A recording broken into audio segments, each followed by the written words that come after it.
तो ये घटना बहुत ही दुर्भाग्यपूर्ण है और देवरिया में मारे गए लोगों के परिवार को कैसे राहत दी जा सकती है, कैसे न्याय दिया जा सकता है, इसके लिए मुख्यमंत्री को कदम उठाना चाहिए। दूसरा विषय, कल लगभग 5 लाख से ज़्यादा लोग देश की राजधानी दिल्ली में इकट्ठा हुए। दुर्भाग्य से मीडिया में उसकी उतनी चर्चा नहीं हुई, लेकिन मैं समझता हूं कि ऐतिहासिक कार्यक्रम था रामलीला के मैदान में, और देश के करोड़ों कर्मचारियों की ये मांग है कि पुरानी पेंशन की बहाली की जाए, ओल्ड पेंशन स्कीम लागू किया जाए। और ये मांग कोई नाजायज नहीं है।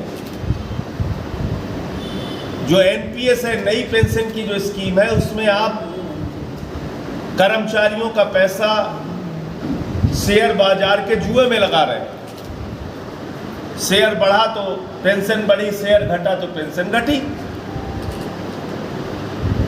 उनका भविष्य, समुद्र में चले जाइए तो सीपोर्ट अडानी का, पाताल में चले जाइए तो कोयला अडानी का, गैस अडानी का, बिजली अडानी की, पानी अडानी का, सड़क अडानी की, रेल अडानी का, सेल अडानी का, खेल अडानी का, तेल अडानी का, सब कुछ अडानी को दे दिया। सीमेंट अडानी का, स्टील अडानी का, सब कुछ अडानी को दे दिया। 2.5 लाख करोड़ रुपए का कर्जा दे दिया। तो इस देश के नौजवानों को मोदी जी से ये पूछना पड़ेगा, इस देश के किसानों को मोदी जी से ये पूछना पड़ेगा, इस देश के आम आदमी को मोदी जी से ये पूछना पड़ेगा कि आपको वोट तो हमने दिया, आप इंडिया के प्रधानमंत्री हो या अडानी के प्रधानमंत्री हो, आप एक आदमी के लिए काम कर रहे हैं। 9 साल के अंदर 13 लाख करोड़ रुपए की इस देश के अंदर जो पूंजीपतियों का बकाया था, 13 लाख करोड़ रुपए उनका माफ किया गया। 6 लाख करोड़ रुपए का बैंक फ्रॉड हुआ।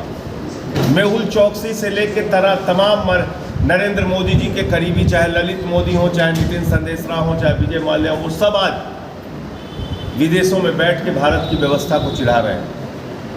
ऐसे तमाम बड़े मुद्दे हैं जो जनता के बीच में हम लोग लेकर जाएंगे। और आज गांधी जी की और शास्त्री जी की जयंती पर हम लोग इसका संकल्प दोहरा रहे हैं। चाहे वो कोई भी विभाग हो, सरकारी कर्मचारी हो, वो सब ओल्ड पेंशन स्कीम की बहाली की मांग कर रहे हैं। दिल्ली की विधानसभा में केजरीवाल जी ने उसको पास किया। पंजाब के अंदर कैबिनेट ने मंजूरी दी ओल्ड पेंशन स्कीम को, और अरविंद केजरीवाल जी की प्रतिबद्धता है और उन्होंने मजबूती से इस पूरे आंदोलन का समर्थन किया है और कहा है कि ओल्ड पेंशन स्कीम बहाल की जानी चाहिए। उत्तर प्रदेश में भी इसे लेकर जो भी अभियान और आंदोलन चलाया जाएगा, देश में जो अभियान आंदोलन चलाया जाएगा, उसमें हमारी पार्टी कर्मचारियों के साथ है, उनके मुद्दे के साथ है। मैं कल खुद गया था रामलीला के मैदान, और मैंने कर्मचारियों से कहा कि आपने मोदी सरकार की नाक में नकेल डालने का काम किया है, और उनसे जो ओल्ड पेंशन स्कीम लागू करवाने की डिमांड है वो पूरा कराने के लिए हम लोग आपके साथ हैं, आपका हर तरह से समर्थन करेंगे। तीसरा विषय, जो इंडिया गठबंधन को लेके, राष्ट्रपिता महात्मा गांधी की जयंती है,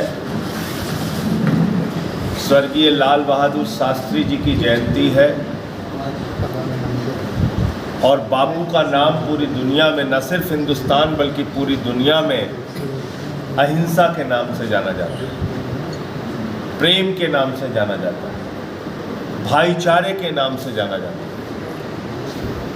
और आज के दिन हम लोगों को क्या खबरें सुनने को मिल रही हैं कि देवरिया के अंदर 6 लोगों की नृशंस हत्या हो गई। एक परिवार के 5 लोगों की और दूसरे पक्ष के एक व्यक्ति की। इसके पहले क्या घटना सुनने को मिली? बस्ती के अंदर पत्नी का गैंगरेप पति के सामने किया गया। पति पत्नी दोनों ने जहर खा के जान ले लिया। उसके पहले क्या घटना सुनने को मिली? हमारे गृह जनपद सुल्तानपुर में एक डॉक्टर की नृशंस हत्या कर दी गई, ड्रिल करके उसको मारा गया। बरेली के अंदर भाई बहन के ऊपर एसिड अटैक हो गया। अभी आ रहा था तो पता चला एक पुजारी की हत्या हो गई इलाहाबाद प्रयागराज के अंदर। मुख्यमंत्री योगी आदित्यनाथ जी का सबसे बड़ा दावा कानून व्यवस्था को ठीक करने को लेकर है, और इस प्रकार की प्रतिदिन हो रही घटनाएं कहीं ना कहीं ये बताने के लिए काफी है कि उत्तर प्रदेश में कानून व्यवस्था पूरी तरीके से जर्जर हो चुकी है, खराब हो चुकी है, बदहाल हो चुकी है। और मुख्यमंत्री जी ने अभी समीक्षा बैठक भी की थी। अब समीक्षा बैठक के अलावा कार्रवाई करने की जरूरत है, और यहां तो वैसे भी डबल इंजन की सरकार है। देश में मोदी जी की सरकार, उत्तर प्रदेश में योगी जी की सरकार। अब ये डबल इंजन की सरकार होने के बावजूद इस तरह से डेली हर दिन अखबार के पन्ने अगर अपराधों से भरे हुए हैं तो ये पूरे प्रदेश की चिंता का विषय है। और मुख्यमंत्री जी को जिन जिलों में अपराध नहीं रुक रहा है वहाँ के अधिकारियों के खिलाफ, वहाँ के जिम्मेदार लोगों के खिलाफ कार्रवाई करनी चाहिए। ऐसी कार्रवाई जो दिखे सामने। सिर्फ निर्देश देने से काम नहीं चलेगा। अगर उनके खिलाफ कोई कार्रवाई नहीं होगी, अभी संभल में हम लोगों ने पढ़ा कि एक महिला दरोगा के साथ पुलिस वालों ने ही छेड़खानी कर दी।